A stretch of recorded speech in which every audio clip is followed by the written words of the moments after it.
Hey everyone, welcome to a brand new episode of the Behold podcast on the Genre Equality channel. I'm Hitzer, I'm Isa.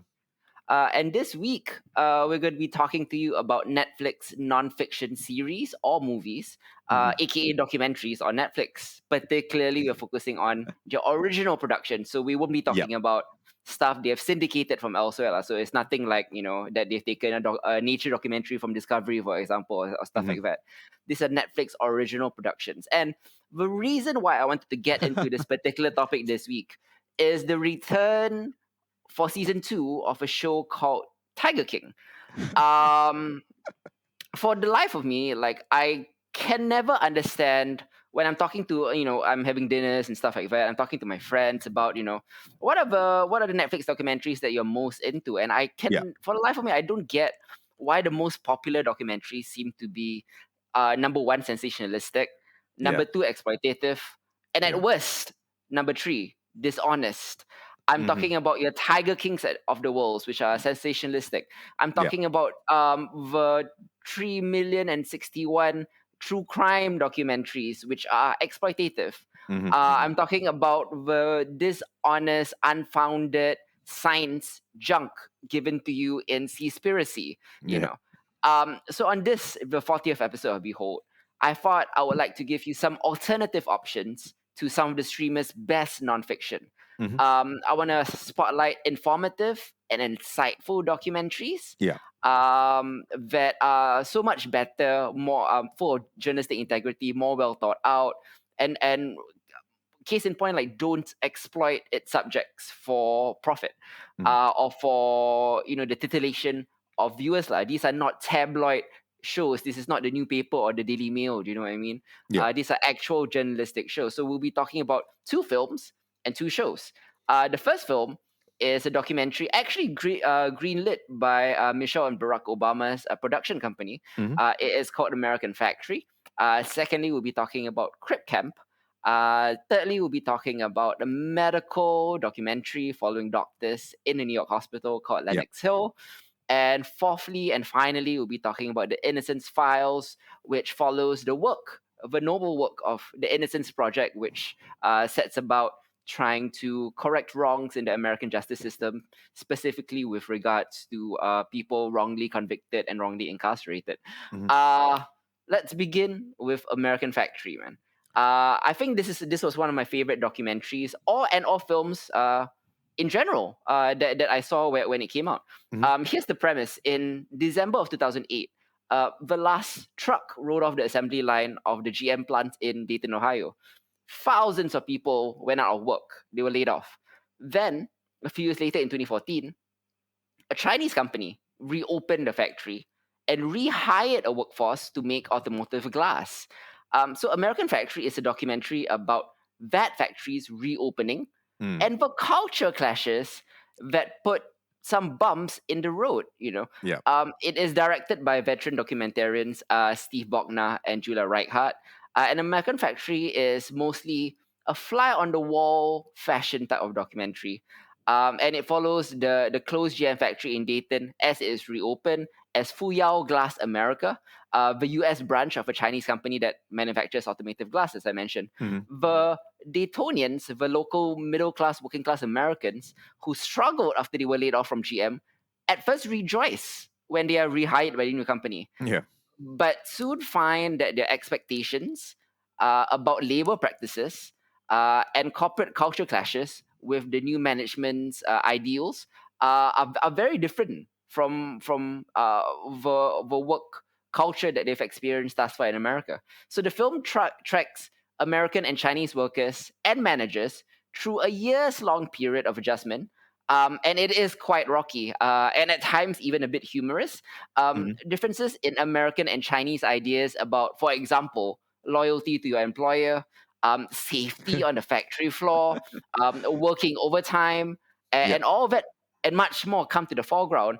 And when the workers at Fuyao Glass America decide to unionize, trouble is ahead. Not only because the new employers in China are even less amenable to collective bargaining than American corporations are, Mhm. but also because 50% of the workforce, the Chinese workforce, do not understand the culture of collective bargaining and its benefits. Yeah. So it's a real story of globalization and how it affects the workforce and the working class people stuck in the culture clashes as different workforces come together. What did you think about American Factory? Oh man. First of all, I'm gonna start off by saying like I'm so jaded with a lot of documentaries in general, right? And you've Hmm. listed a whole bunch of them. I think in particular, Seaspiracy was a huge issue for me. Yep. And what was the other stupid plant-based athletics one? Game Changers was Sure. another one that annoyed me to no end. And of course after that, finding out that the people who made the documentary are like these big owners pushing their plant-based products. So in general, like a lot of that has been an issue for me, and it has been a fair while since I've actually watched nonfiction on Netflix, just Hmm. because of that. So very thankful to have like kind of like been put on this for by you. Hmm. Whenever I'm watching a documentary, my first question is always is what is the intention of the filmmaker here, right? Because they control the narrative. Just Yep. because it's a documentary doesn't mean it doesn't have bias. Doesn't mean that Yes. it's being reported in any sort of truth. There is a story here that's being told, and it's being told for a purpose. Mhm. And I bring this up because American Factory, in particular, surprised me in the way in which it tries to incorporate as many points of view of the people at various levels of this company and this factory, without necessarily providing judgment or some Mm. sort of finality or even analysis necessarily, right? Mm. Of that. People's experiences as they have experienced it are shared through their own words, and Yep. it is captured as such. And it feels very natural in that sense, right? But so in the beginning, I was just like, okay, what are they trying to say? Like, what is going on here? What's the point of the documentary? It's hard for me to believe that it you could pick a topic like this and necessarily not be um biased to one side or the other. Surprisingly, Hmm. American Factory does exactly that. At the same time, and I think like in the first maybe 20 minutes or so, as they're just kind of like cycling through the different employees and the chairman and all that and doing all these interviews, I was trying to piece together some sort of like storyline, right? Like, what am I being sold here? And then to my slight disappointment, I realized that, oh, there isn't really that. But by that time, I'm so invested in the stories of these people and what exactly is kind of like going on, Hmm. and being pulled in so many directions at once, right? Because everybody has an opinion on the matter and everybody's view of it is slightly different and understandably and reasonably so. Hmm. That at the end I was just like, oh man, right? Like so much of the time, like when these things are reported in the news or we hear about them or we're doing research about them, right? Like we come to our own kind of conclusion. So it's very refreshing to have a movie like this, like go out on a limb and say, look, okay, like something fascinating is happening here, right? Whether or not it's good or bad, and to whom it is good or bad, let's not make that judgment. Let's ask these people what they think and then present it as is, and then the audience can make their own judgment for that. Hmm. Which I found like incredibly refreshing just because I've taken a long, long break from nonfiction on Netflix just because of the amount of shit that's on it Yeah. in recent times. So yes, I really enjoyed American Factory. It Hmm. also made me extremely angry. Yeah. Um, it's just like the insane kind of like power like these mega corporations have, right? Regardless of whether they're from America or from China. Hmm. Very different approaches, same thing, make as much money as possible. At Mm. the cost of you know, human lives, right? To varying degrees, not necessarily death, but still like a major impact on human lives. To see those kind of two worlds kind of clash is fascinating. On the one hand, I'm thinking, yeah, okay, this is going to be hard, right? Like culturally, obviously, this is going to be a problem. On the one hand, I'm like agreeing, like, nah, they're not being efficient enough, right? Like the American guys are not being efficient enough. Like, there's a Hmm. reason why China is the number one industrial world power at the Yep. moment and will continue to be because Mm. very honestly it's a blatant disregard of the many human lives within its borders. Yep. um And on the other hand, like when they talk about like safety and livelihood and all of that, like on the floor and on the ground, and about the quality of life of these people, like I really feel for them at the same time. Hmm. So it's a huge kind of pull in both directions, which makes this a fascinating kind of watch to examine where your own kind of like biases lie, in thinking of like, in particular in Singapore, when we think about like productive efficiency, right? And the whole Yeah. cult of that we've built our entire economy on, right? It's very easy to lean into it, like the Chinese thinking of like, oh, like you need to be like better. You just need to be better, right? That's essentially like you can do better, and you can be, and you can sacrifice yourself at the cult of efficiency, because that's what we are taught to do.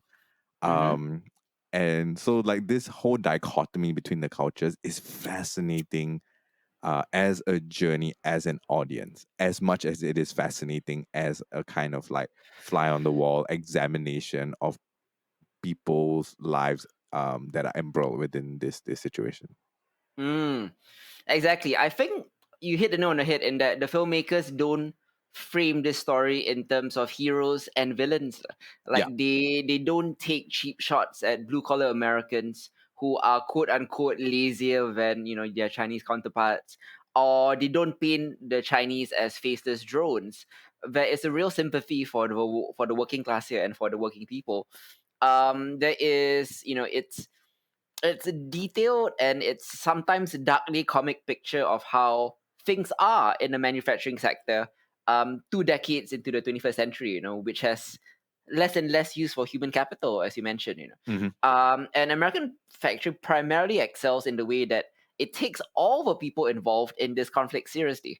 I think Bogner and Reichardt's approach, the fly on the wall I just mentioned, just hanging back and watching the Yeah. action in the boardrooms and on the factory floor, Yeah. and eventually on the picket lines. They were granted like real great access here, thanks to public relations representatives who kind of undoubtedly envisioned this film as the happy ending that began their previous documentary was called The Last Truck. So Yeah. they covered the closing of the GM factory. So Yes. they kind of envisioned this sequel as a sort of a spiritual sequel, a happy ending lah. It Yeah. turns out not really, No. yeah, not really at all. Like what emerges is, I think, a study of a possibly unbridgeable cultural divide, Hmm. where social expectations and the forces of history and politics and corporations have shaped very different ideas of what quote unquote work is. Yeah. Um, there are actually quite eerie similarities between the two factions. The Chinese, who have refashioned their old communist puffy anthems and marches into kind of cheery big business propaganda, Hmm. and the Americans, who protest outside the plant with union signs and songs that feel like relics of a once thriving institution that it's now since weakened. Hmm. But Hmm. while the Chinese, like I feel sympathy for them, like they miss their families and cherish their days off as much as their American counterparts do. Hmm. They're also very Yeah. conditioned to working these 12-hour days, 7 days a week. Yeah, Yeah. like Absolutely. Right. Yeah. at one point, right, like one of the shift supervisors on the US side commiserates with the Chinese counterpart, Yeah. complaining that most of his Ohioans are there to make money, not glass. Yeah. But as American factory kind of makes clear, the same is really true for the Chinese as well. It's just that the Chinese will sleep, six to an apartment, send most of their paychecks back to their spouses and kids at home, Hmm. who they're only going to see for 2 weeks in a year. Yeah. The native Ohio crew, meanwhile, will just make enough to live on their own, provided they don't have medical mishaps, Yeah. God forbid. Hmm. Like everyone, regardless of their background or values, is working hard. And by telling their stories entertainingly or persuasively, these filmmakers really make a case that all of them deserve better. Yeah. Yeah. Yeah. Absolutely. Yeah. Absolutely. And then I think kind of like the clincher at the end, right? Where Yeah. we're looking at the true future of manufacturing, Mhm. and the forward momentum of human progress is automation, right? And herein lies this incredible dilemma where automation will free humankind in general from the need to do this kind of work, Mhm. right? That, repetitive and dangerous and ultimately, not fulfilling, right? Not at all helping you to climb Maslow's hierarchy of needs towards self-actualization, Yeah. right?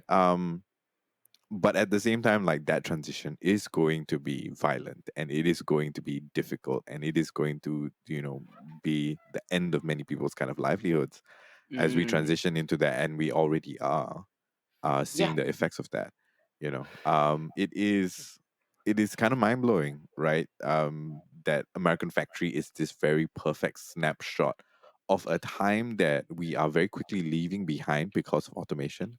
Mm. We aren't going to be seeing this attempts at bridging two global powers, cultures, and corporations in this manner anymore. I don't think, just because like it a lot of work will be done by machines, Yeah. and machines are, right, culture agnostic in that way.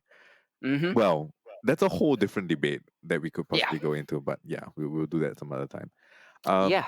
yeah, so which I think is kind of fascinating to do that. I also kind of stuck around for the little interview that they did with the Obamas at the end of the film, Mm-hmm. as well. And I think it was just generally very, very eye-opening. I was very taken by surprise, and I'm very glad that it was the first of the four topics that I was Mm. watching from the four. Yeah. Just because like it made me a lot more open to what else was on the slate for this particular episode that we're doing. Definitely. Yeah, like this is as objective, I think, as a documentary can get, and Mm-hmm. it should be respected and awarded for it, I feel. Yeah, definitely. It's one of the best documentaries that came out this year, and one of the best documentaries that Netflix has ever produced. Hmm. We're kind of running down to our final thoughts here. So my final thought on American Factory is that I think that the documentarians here, Mm. and their team, what they did was capture a very well-rounded view, Yeah. like you said, objective Hmm. of what happened and what happens, that neither demonizes nor Hmm. glosses over the conflicts. Yeah. They train their cameras on not just the people but the tasks and materials of the job. So in another respect, it gives audiences less familiar with the factory floor an idea of just how complicated and difficult the work is, Hmm. and how valuable their skilled labor is as well. Yeah. I think the film tackles the challenges of globalization with much more depth and nuance than most, say, newspaper reporting on the topic, Oh yeah. precisely because it steps back to watch a story unfold over a lengthy period of time, Hmm. and it resists easy generalizations Yeah. on each culture or each person. It's both soberly instructive and fascinating with regards to the manufacturing sector and where it's going now and where it's going in the near future. Lah. Hmm. Hmm. What are your final thoughts on American Factory? Again, like it's clear. I think it's clear as someone who watches this, like they don't take a side in the conflict of cultures, right? They don't take a side necessarily. There's no commentary on that Mm-hmm. necessarily, but it's very easy as an audience member to walk away questioning like your own consumption habits, and how Yeah. that like is partial to these kind of like factory lives and lifestyles and livelihoods, right? On that kind of level, these like huge corporations that are. I mean, like, do we have an alternative to that at the moment? I don't know, right? But it did make me feel kind of like very conflicted, that there are people just trying to feed their families, right? And like, I wish they didn't have to go through something like that. I think especially like when the filmmakers are in China and looking at what's going on in the China side of things, Mm-hmm.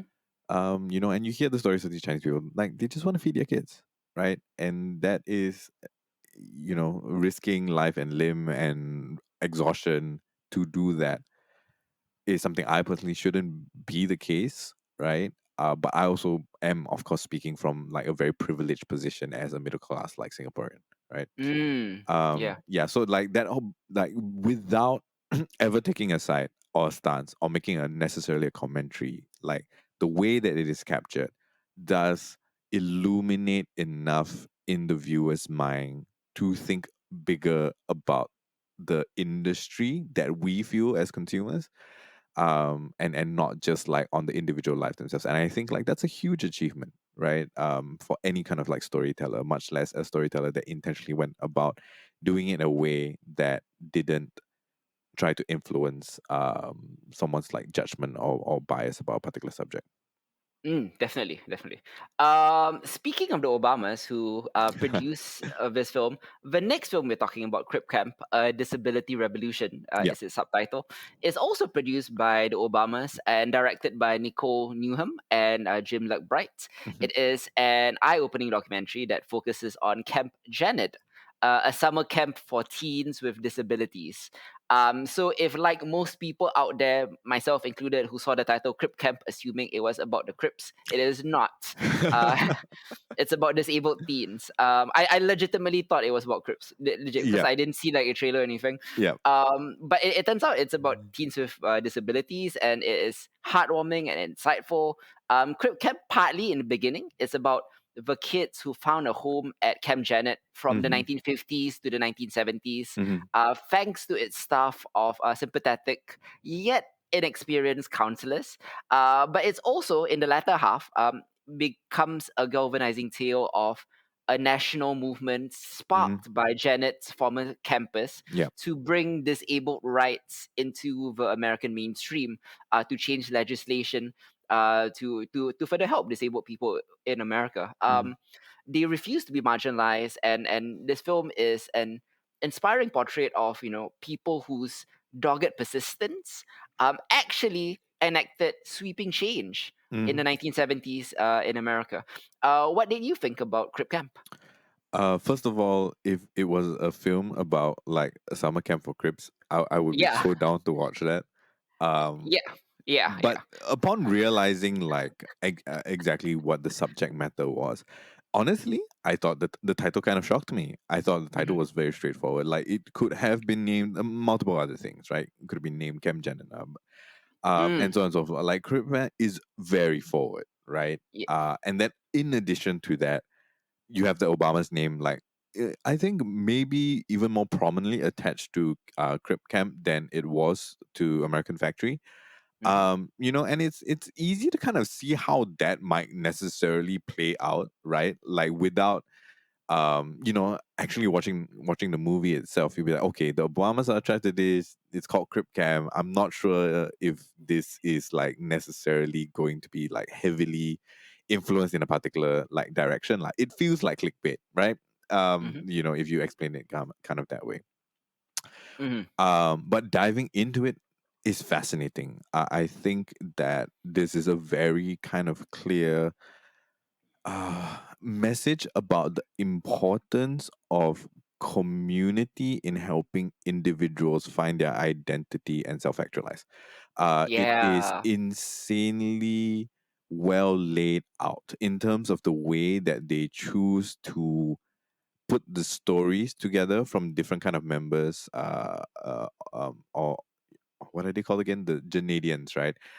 Yep. And like the interviews and how they piece the story together of how this came about, what it meant to all the other people, like is an incredibly well crafted journey just from an editing like and a screen writing point of view.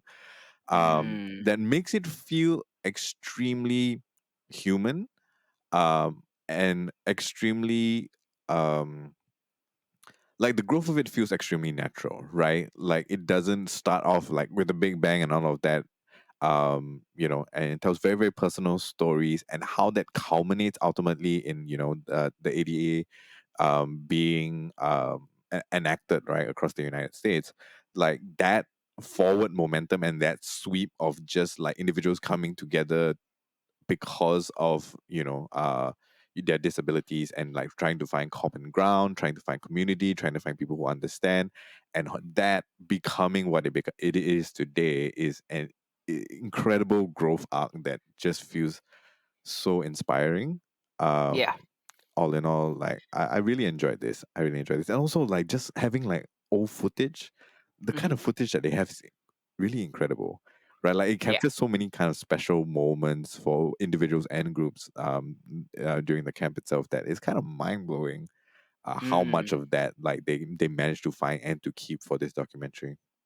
Yeah, yeah. I mean, to your point, I think the amount of material in Crip Camp could have easily filled a mini series rather than a single movie, you know. I agree. But I think credit to the filmmakers, it never feels like they bit off more than they can chew. Hmm. I think the material is kind of dense by necessity, Yeah. since prominent figures in the fight for disabled rights figure so little into modern pop culture that they have so much to fill their audience in on. Yes. And by focusing on specific individuals and the shared starting ground of Cam Janet, the filmmakers kind of find a concrete thread to follow rather than getting lost in how much history there is to cover. Yeah. And most importantly, they bring a very personal, empathetic touch to the story that makes it feel immediate and relatable, despite the fact that it, taking place 40 years ago, Hmm. and it feels like a further call to action.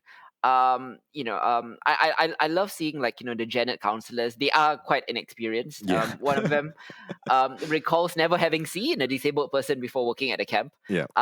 And the campers are dealing with some serious issues, Hmm. ranging from polio to cerebral palsy. And as meager as the camp's resources are, the campers clearly love it because they are free of the social strata that isolates them outside of Camp Janet. Yeah.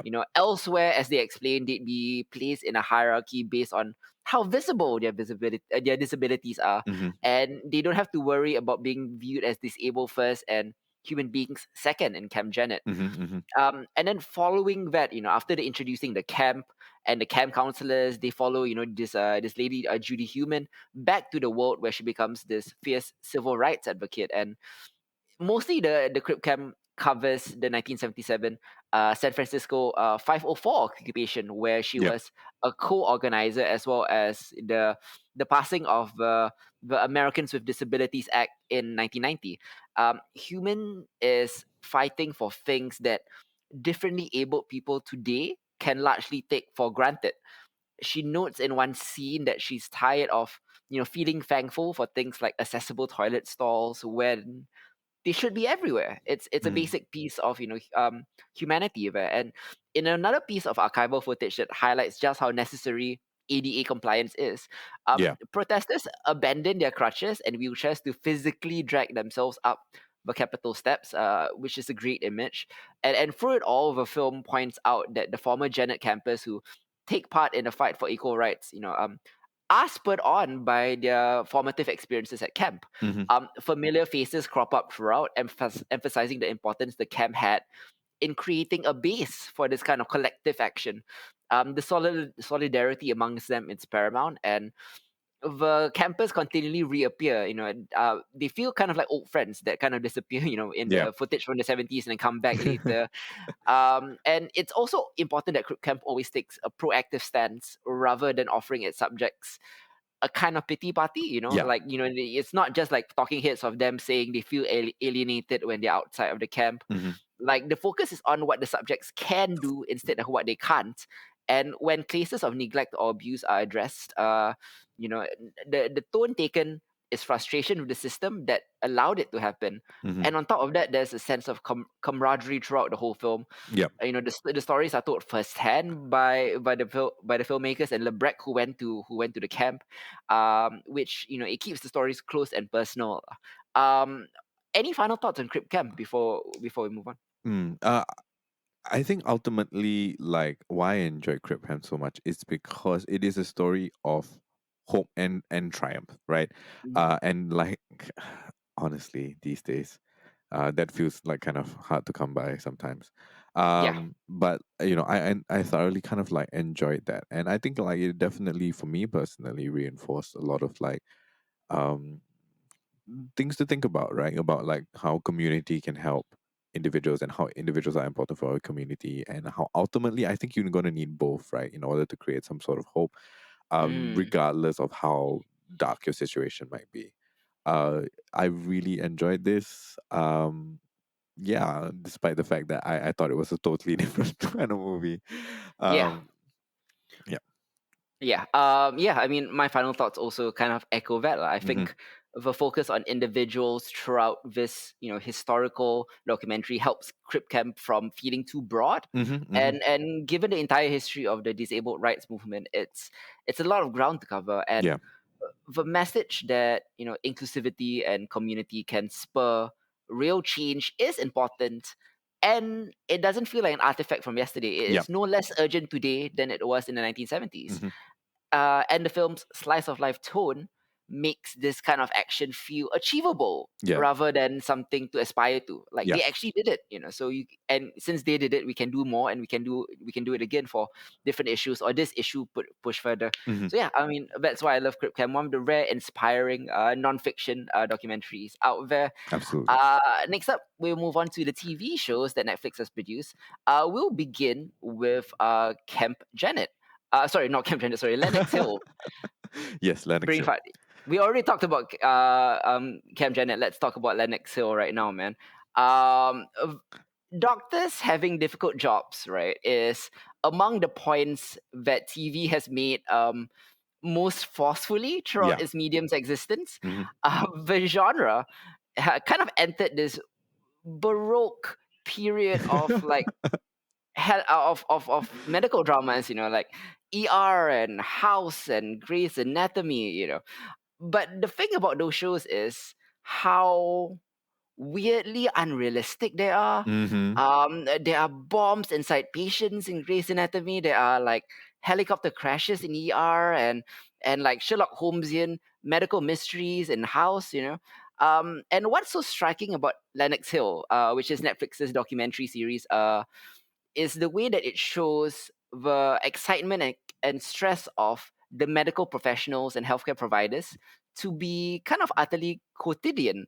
It was released last year. It was released into a world in which our understanding of the pressures hospital professionals face has been kind of newly reinforced because of COVID-19, right? Mm-hmm. And it depicts a seemingly well-funded, competently staffed hospital, which, in the best of times, Yeah. is still grindingly tough. So Mm-hmm. you can only imagine, hospitals with lower resources. Yeah. And it introduces four characters whose unreality TV-ish Mm-hmm. aversion to like sensationalism Mm-hmm. kind of makes their journey all the more fascinating. Yeah. The show follows four physicians in particular, two neurosurgeons, one ER doctor, and one OBGYN, through months of work. The latter two, the ER doc, Mirfa Markey, and the OBGYN, Amanda Little Richardson, are pregnant, Mm-hmm. which provides a natural subplot for both. Little Richardson, for instance, is a notably good patient, acknowledging and then moving past challenging news Yeah. throughout her pregnancy, and a partner who is I can't put my finger on it, but he is vaguely annoying. Uh, No, I totally understand what you mean. I don't know what it is either, but I feel the same way. yeah, I don't get it. I just don't like her husband for some reason. Yeah. Yeah. And similarly, the stories of the neurosurgeons David Langer and John Bukvar Mm-hmm. are told not through one mega arc, but through kind of carefully selected moments. Yeah. I think Bukvar in particular is a fascinating character that is both, charming and egotistical in the manner of someone who is so good at his job that he is rarely told no. Mm-hmm. And when Bukvar is on screen, the show is most itself, Yeah. looking at a charismatic and complicated person in a frank, probing, and unblinking way, and Yes. not creating incident that is not there. Yeah. It's great. There is also it's much more than just doctors doing a job. Lenox Hill subtextually it's also about the it's also like politically it's also about it touches upon the Trump presidency here and there, and Mm-hmm. which is why I like Mm-hmm. how his policies have affected hospital resources and black lives and stuff like that. This captures in a very day-to-day manner the difficulties of healthcare professionals and really instills a lot of respect for them. If you didn't have that already, you should. Mm-hmm. Yeah. What did you think of after watching about half a season of Lenox Hill? I think that after watching Lenox Hill, every single medical drama that is out there needs to up their game. Hmm. Because here is something that captures all the highs and the lows, and it has none of the nonsense that goes on in medical dramas. Yeah. And it's kind of crazy to kind of it reminded me a lot of watching the first couple of seasons of Grey's Anatomy, right? Without the Mm. ma- the no, well the magical realism, sure, whatever, right? Yeah. But without all the melodrama, right? Like here is something that's real, that has the highs and the lows of dealing with humans and their problems and their medical issues, and like it has to do with like the progress of science and the frustration of it at the same time. Like Mm-hmm. real life is drama, guys. Like this, you can't write this, Yep. and the way that it's kind of like captured in, I think unblinking is the right word, right? Mm-hmm. In this kind of unblinking way, makes this riveting to watch. um and I feel spoiled. I feel like after watching Lenox Hill, Mm-hmm. or what I've watched of it so far, I don't know if I can approach like another like proper kind of medical drama ever again, right? Because like this feels visceral and gritty when it's on the floor and it comes to those moments. But when it focuses on the individual doctors that we've mentioned, like it is human and it is kind and it is the embodiment of what the human condition could possibly be within these individuals. um and yeah, so I am looking forward to finishing everything. I'm looking forward especially to get to the last episode, I think. Mm-hmm. Maybe for some kind of like catharsis for the time that we're living in, Yeah. um Yeah. but yes, incredibly well made, well shot at the same time. Brings it feels what's the best way to go? It pulls this hospital and the people within it, both the doctors and the patients and the nurses, all right, everyone kind of involved that we kind of touched throughout the documentary, Mm-hmm. into sharp focus. Yeah. And that's kind of like the best way I can describe the style of Lenox Hill, right? Mm-hmm. And that in and of itself is incredibly illuminating in both the most wholesome as in all encapsulating, but Yep. also the most hopeful way. Yes. Yes.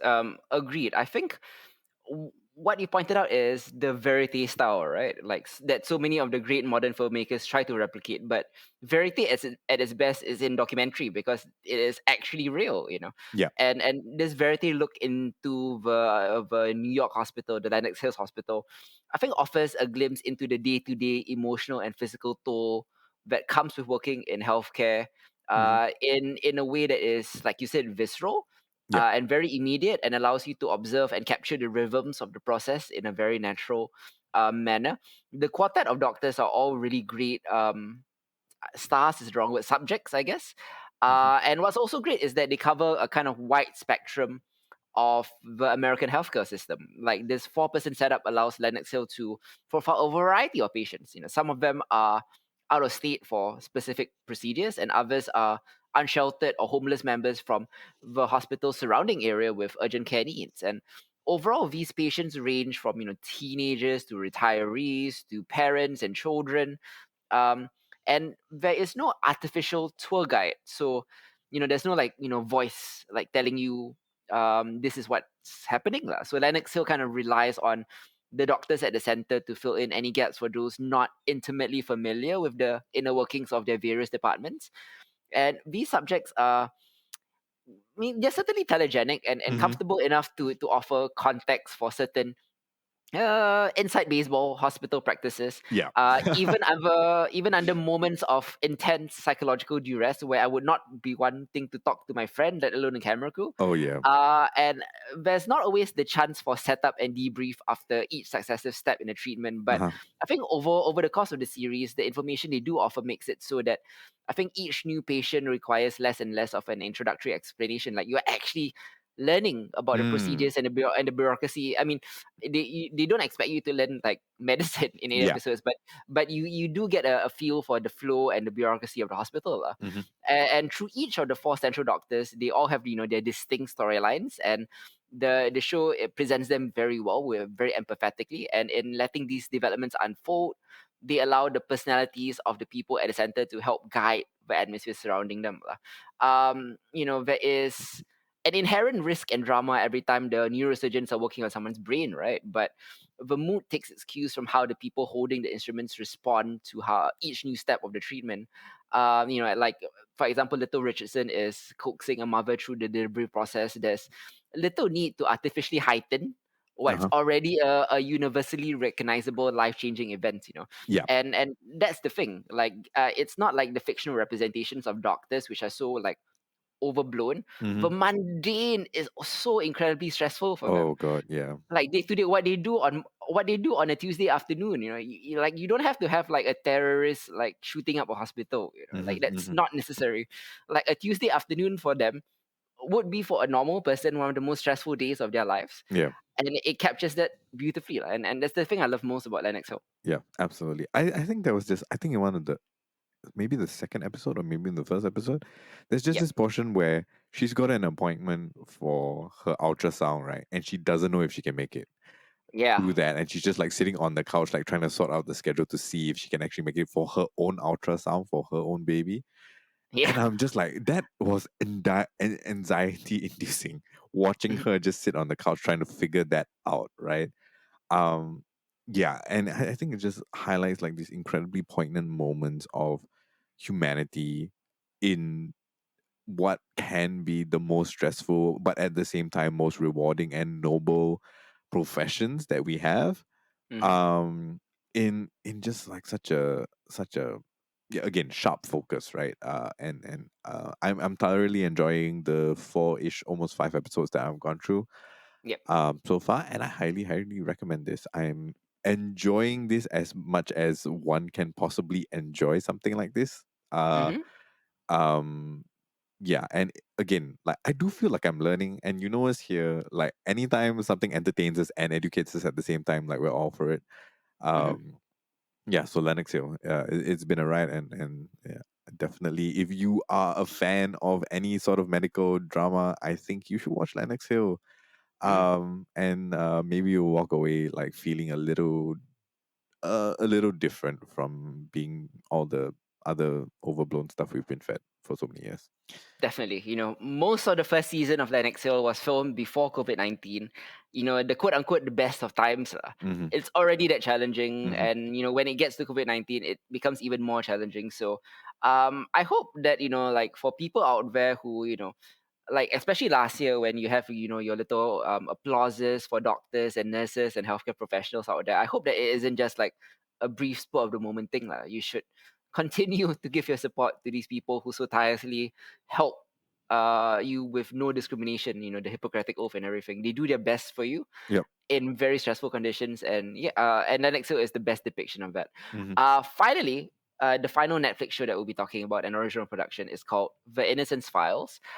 It details the tireless work of the Innocence Project, which is, if you don't know, it's a non-profit organization with the goal of exonerating wrongfully imprisoned people. Primarily through the use of DNA evidence, and they strive for criminal justice reform. Mm-hmm. It is moving, informative, and also infuriating, Yeah. because this true crime series goes beyond sensationalism and shock to paint a comprehensive portrait of America's justice system's failures, Mm-hmm. from unreliable eyewitness testimonies to police corruption to misapplied science. This is an eye opening look at how easily innocent people end up in jail.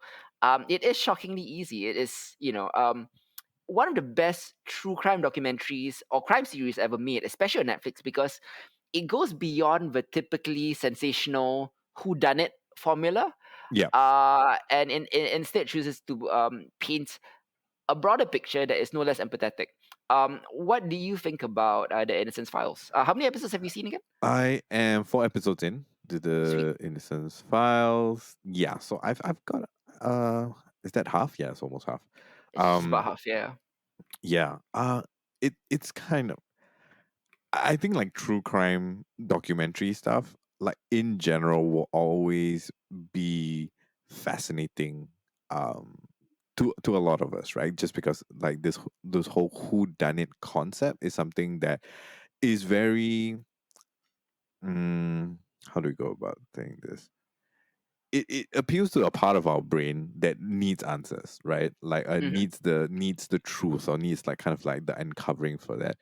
But at the same time, like the entire approach to it, like from the four episodes that I've seen, very kind of like meticulous, um, chronologically sound, breakdown of the events that happen and how the cases build up one by one, and each kind of like each member kind of gets exonerated from there, is completely like fascinating. It is riveting to follow along to, because at no point in time do they ever kind of like jump the gun. I think for people who aren't necessarily familiar with any of these cases, right, or don't even know what the Innocence Project is about, Yep. uh, it gives a very good look into um into like the way in which, well, almost all men were like exonerated. um Mm. Almost all men of color too. yeah, almost all men of Yeah. color. Yeah. 99% were men. More than like 70% were men of color. Yeah. And in the Innocence Files, we will see that almost all of them are men of color. Yep. Um, so it's kind of fascinating, right? And I think it's very easy, like given the name and its focus, right? It's easy to kind of see the it's easy to kind of believe that the focus and the bias will be towards the Innocence Project.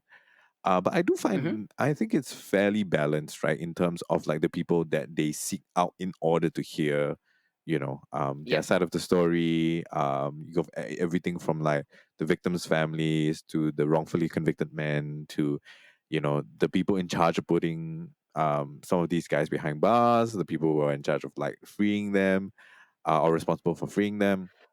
Like they do talk to a lot of people kind of involved in every case, right? And as it kind of unfolds in this into this grander movement of things, it's by the time like you are so invested, right? You are so invested in the Yep. fact that it's not clean cut and dry, right? Like justice in within the justice system is anything but just justice. Yep. And all with all the details that are coming out and all the questions that we answered, like they don't do the work for you necessarily, Mm-hmm. right? Like you are along for the ride until that discovery is made within the chronological timeline of the story. um yeah, so it's like it's hard to kind of leave your seat. It's hard to take your eyes off, just because Mm. they establish the stakes very early on, and then the stakes just grow from there, and Yeah. every win feels substantial, and every Mm. kind of like roadblock, I won't say loss necessarily, but every kind of roadblock feels extremely frustrating because of that as well. It's just You. very solid TV, right? Yeah. And on top of that, it's a documentary. Yeah, I mean, every win, like you were saying, feels bittersweet because yes, they have exonerated an innocent man, Yeah, but how many decades have they spent in prison already? yeah. And Like in how many more men and women can they not even like possibly help exactly. at all? Like since its founding in 1992 by the attorneys Barry Scheck and Peter Neufeld, Yep. we have actually worked on 200 cases, nearly 200 cases, in Hmm. which a conviction was overturned and an innocent person was set free. And this particular series, it details their work thoroughly, and it covers specific cases and for organizations' larger goals of addressing specific areas of abuse and corruption in the justice system. And this first batch of episodes, I hope there's a season two soon. Not hope like that would mean that there are more innocent people, but there are more innocent people out there Yes, for that sure. are wrongfully convicted. Hmm. I think it delivers like a very captivating and powerful expose that balances the frustration and outrage alongside the triumph and hope. It's some of the best nonfiction that Netflix has ever done, and it does so in a very systematic manner. Like Hmm. it covers 8 cases with Yep. episodes divided into sections dealing with the specific areas the justice system that the Innocence Project is trying to reform. Yep. So there is the evidence. That is one aspect. Hmm. Number two, there is the witness, and number three, there is the prosecution. Hmm. The evidence covers the dubious nature of forensic science, Yeah. a dangerously crowded field full of bad faith participants making suspicious claims based on subjective research. And the show specifically focuses on forensic odontology, which is Hmm. the study of bite marks on victims, made famous by the trial of Ted Bundy. Yep. The witness chunk of it, which I think you haven't gotten to, Nope. deals with the seemingly incongruous fact that eyewitness testimony is involved in roughly 75% of wrongful convictions, Mm-hmm. and that eyewitness accounts are frequently unreliable, if Yep. not coached or otherwise coerced by the prosecution. It's a lot of misconduct going on here, and the show uses a lot of a combination of interviews and reenactments and archival footage to tell the stories of these 8 different cases, which all involve men who were wrongfully imprisoned and later exonerated Mm-hmm. thanks to the work of the Innocent Project. Mm-hmm. I think you've already seen the first 3 cases centered on Lavon Brooks and Kennedy Brewer and Keith Howard, Yep. who were convicted on bite mark analysis conducted by forensic odontologist Dr. Michael West. Yeah. Dr. Michael West is angry and defensive and combative, and he makes no secret about how he feels about the Innocent Project. Yeah. But we're able to see for ourselves that the field of bite marks of forensic odontology is loosely defined at best. There's no real training for it, and much like other areas of forensic science, such as handwriting analysis, the determinations are highly subjective. And in an internally conducted study amongst forensic odontologists, which the participants were given photographs of wounds and asked to identify whether they were definitely a human bite, Mm-hmm. possibly a human bite, or not a human bite, they were unable to unanimously agree on a single one. That is, nobody in the field, the entire field, the top experts could agree on what a human bite looked like. That is how unreliable this particular quote unquote science is. Yeah. You know, I could spend like the next hour talking about Dr. Michael West. Yeah. He's a celebrity in odontology, so in love with his own fame and hates the very idea of the Innocence Project. But he's such a big part of the initial part of the Innocence Files. What do you think about the focus on him? Oh man, what a character. What a character. Yeah, Uh yeah, he should keep his mouth shut a lot yeah, more than he does. But again, he's in love with his calling, right? He's in love with this idea that he's some kind of God sent to the field of forensic science, hmm, and feels absolutely no remorse that his science yeah, has put innocent men behind bars for decades. yeah. So Many times. yeah, multiple times, many times, and like every time he's asked about it, like he just gets more and more incensed. I like the fact that the filmmakers don't make any sort of like judgment on that necessarily. You form your own judgment just from watching this man be himself.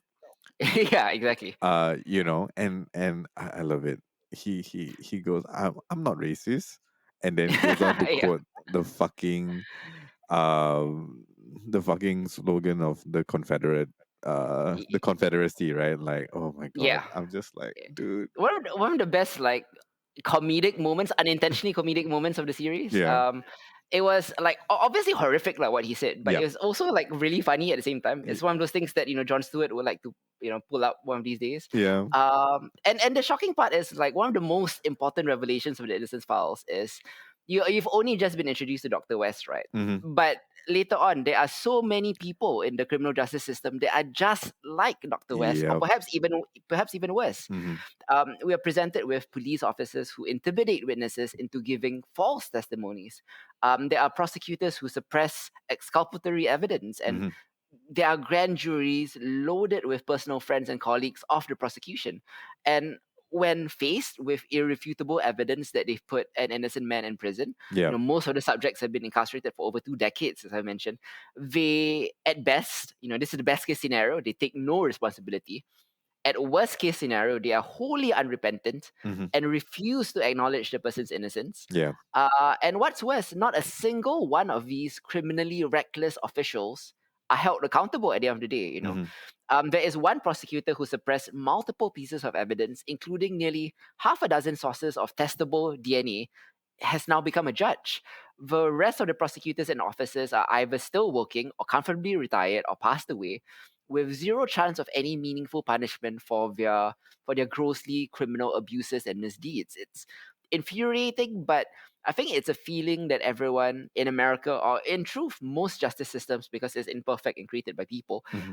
in any country, they need to experience. Because if we're ever going to see extreme reform in a justice system that so glaringly needs it, Yep. like you need that anger and you need that clarity. Hmm.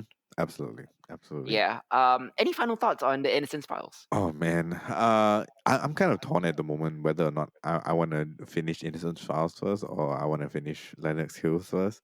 Mm, Just because like one is so like it's heartrending in not a great way, right? Like I watched the Innocence Files, I'm just so angry yeah. from that, And on the other hand, like Lenox Hill also does make me like it does elicit emotions, but it's not the same kind of like fury that kind of goes from there. Mm-hmm. Um yeah, so both I think all four of the topics that we were talking about today, like it really does a fantastic job of examining like the human condition under different circumstances, and how you as an audience like relate to that is very telling of where you are at, just kind of in your life and in relation to the topics at hand. Mm-hmm. Yeah, and Innocence Files in particular, I just don't know. Like while I was watching this, I was asking like what would a world look like where like justice is truly like fair and meted out in a way that is real and true, right? And then I thought Yep. about the fact that, oh man, what's the name of that movie with your sentient crime uh Minority Report. Minority Report. The Minority Report exists as a perfect example that even in a system like that, it doesn't work. Um, Yep. because of the actors involved, right? Like it's the fault of humans, lah. It's the fault of humankind, right? And we will, Mm-hmm. unless enough people are willing to take up that mantle and do the work that's necessary to make sure that there's no injustices in the justice system, Mm-hmm. right? Like it will always be like that regardless of the how far science and technology assists in the forensic department. Yeah. Yeah, yeah. So these are the four things that we wanted to, showcase to you, lah. I mean, in particular, I think the Innocence Files, is one of my favorites of the four because Mm. it's the first true crime docu series I've seen on Netflix, Yep. or one of the very few true crime docu series on Netflix that doesn't feel exploitative Yep. or sensationalized in any way. Yes. Like rather than reveling in the gruesome details of a specific crime or Hmm. glorifying a serial killer. Looking at you, Netflix, you have like 800 different like Oh yeah. shows like glorifying or sensationalizing serial killers. This one is actually focused on the victims, both the victims of the initial crimes and the victims of the abuse and corruption rampant in the American justice system that values securing a conviction over doing actual justice, Hmm. because it is a double it's a double penalty. If, not only do the wrongly incarcerated person is a victim, but the victim of the actual crime also doesn't get justice because the real perpetrator is still out there. Yep. I think it will likely be a shocking eye opener for many viewers, but it is a vitally important watch and Yep. both heartbreaking and hopeful. Mm. Yeah, that wraps it up for our four TV shows and movies that's covering Netflix nonfiction. Although there Hmm. is a lot more good out there. Yeah. Is there any like Netflix nonfiction that that isn't spotlighted here, but you would like to mention that you really like on Netflix? Ooh, again, like I said, I took a long, long break. I think the last thing that I barely made through like 10 minutes of was Seaspiracy. And I just Mm-hmm. like, you know what? I don't know. Yeah, if it's on Netflix and unless someone tells me otherwise, I'm not going to venture to watch something nonfiction on Netflix Mm-hmm. necessarily. So I don't have anything in recent memory to highlight at the moment.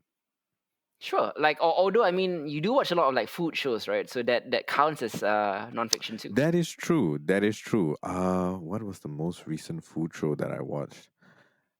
I, I think like hmm, Ugly Delicious is really good. yeah. Salt, Fat, Acid, Heat is really Oh good as yes, well. yeah, yeah. We should. Yeah, we've never covered food shows, have we? No, no. Hmm. Okay. Okay. That might be an idea for something. Yeah, I could go on and on about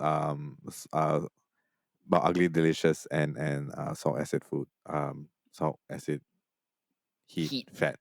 Fat Fat, heat. salt, fat, acid, heat. Like what in one of those orders. In one of those orders, yeah. I Yeah, love that show. It is very really amazing.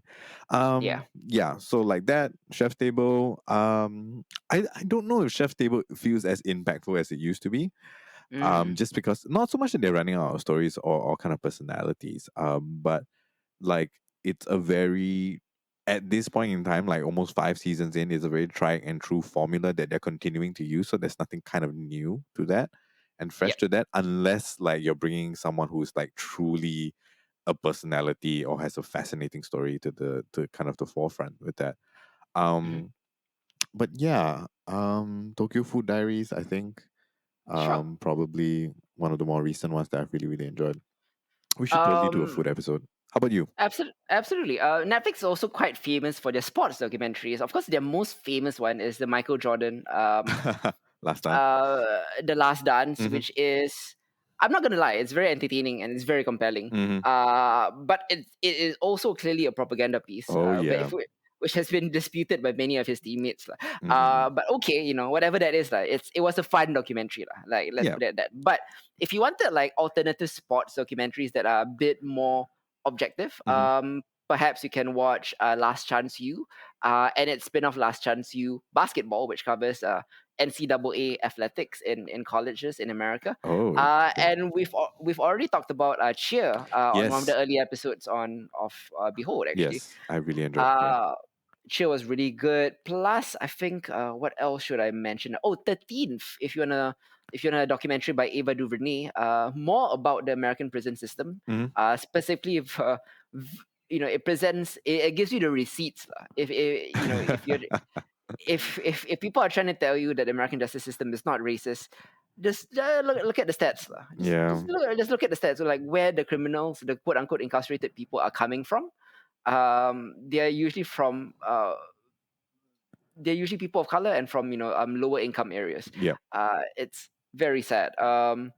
Yeah, there's a lot of good stuff out here right now lah. Like if you're a bit sick of like the Fire Fest documentaries or the like 28 shows about evil geniuses and the Ted Bundy tapes and stuff like that, there's a lot of better stuff out there lah. And these are just Yeah. four of them. Yeah. Yeah. Agreed. Oh yeah. Last shout out to Vox's Explained, which is also really good. I really Hmm. like that. Hmm. And if you want something light-hearted to watch after all these heavy shit, Hmm. I recommend Speed Cubist because it is very fast. It's a film that's only 45 minutes long. Yeah. And it delves into the world of competitive Rubik's Cube solving. Yeah. I watched that Uh, with my nephew who recently decided that he wants a Rubik's cube. So yeah. it's incredible. It's also a real good tale of a mentor-mentee relationship where the Hmm. mentee, um, uh, overcomes, or the student has become the teacher. He overcomes like his idol, right, Yeah. in the Rubik's Cube world, and then becomes the new star. Yeah. And the old guy is quite gracious about it. Hmm. Hmm. Yeah, it's a very nice, heartwarming story. So I also recommend the Speed Cubist. We will be back in a couple of weeks, I think, for Genre Equality 48. Yes, that's right. What are you most excited about to talk about on Genre Equality 48? I think we'll have a pretty interesting discussion about Eternals, right? Mm, We both love Chloe Zhao. yeah, I'm not sure if we both love Eternals necessarily, and I think there's something to be said about like Marvel's success and their model, and whether or not there is place for inventive storytelling outside of that. mm, For that, yeah, I don't know how Cowboy Bebop is going to turn out. We'll see how that goes. Hopefully, it's okay. not too damning. But you're enjoying Um, Arcane on Netflix, though. I'm If Cowboy loving, Bebop's, yeah, yeah. I'm loving Arcane at the moment. I think, as far as kind of like Netflix animation for the year, it might be the top thing that they put out this year easily. I'm very happy that they've announced a second season. Hmm. Yeah, I just didn't, not a big League of Legends guy, not big into their lore or anything of the sort, but I'm extremely impressed. But we will go into a discussion about whether or not cell shading is really the way to go forward for animation. Um, Sure. yeah, for that. Also, I'll be doing Anime Corner this time round. So we're in our fall Hmm. season. Again, like we've had like a major kind of year for anime, especially for spring. Mm, Summer was okay. right? Yeah. But I do think fall has some highlights that I would really kind of like to pick out. Some very stunning like technical anime, just in terms of like the artwork and the technical expertise that it takes to kind of do that. Hmm. And some like very fancy whimsical ones that I'm a big sucker for. And some just like plain like visual spectacles that are pretty cool. So I'm looking forward to talk about that as well. Sure. Yeah, how about you? Anything like in particular that you want to highlight for our people for our next episode? There's quite a recurring theme in my thoughts on gender equality for the past, I would say, 2 years, Mm-hmm. is that I've been consistently, routinely disappointed by franchise blockbusters. Mm. And in this particular case, with the Eternals, with Mm-hmm. Ghostbusters Afterlife, Mm-hmm. with My Hero Academia World Heroes Mission, and with Mm-hmm. Cowboy Bebop, Mm-hmm. I do have to say that I'm really disliking the Hollywoodization of like great properties that I've loved. Yeah. On the flip side, I would also like to spotlight a lot of this great film fest stuff lah. I Mm-hmm. mean, Mm-hmm. not all the stuff that showed up on film fest are good. Some of them are mediocre, some of them are good, some of them are very good lah. But Yep. we will be talking about Titan, Saloom, Bell, Lamb, Mm-hmm. Last Night in Soho, which actually I have similar thoughts with Eternals in that it is half a good movie, Yeah. and plus other stuff as well, including Big Mouth season 5 recently came out, Mm-hmm. and Kanto, which is Disney's new animated property, soundtracked and scored by Lin Manuel Miranda. So the music was good, the film was okay. Mm-hmm. Yeah, and lots of I'm really excited to talk about Hellbound, which is Netflix's Oh new yeah. Oh yeah. South Korean I show. Yeah. just I just started. So yeah. I'm pretty excited. Hopefully I'll be able to like hop in on that discussion as well. Mm-hmm. Mm-hmm. Yep. Yep. So you can tune in a couple of weeks' time for Journal Equality 48. Till next time, guys. This is Hitzer. I'm Isa. Bye bye. Ciao.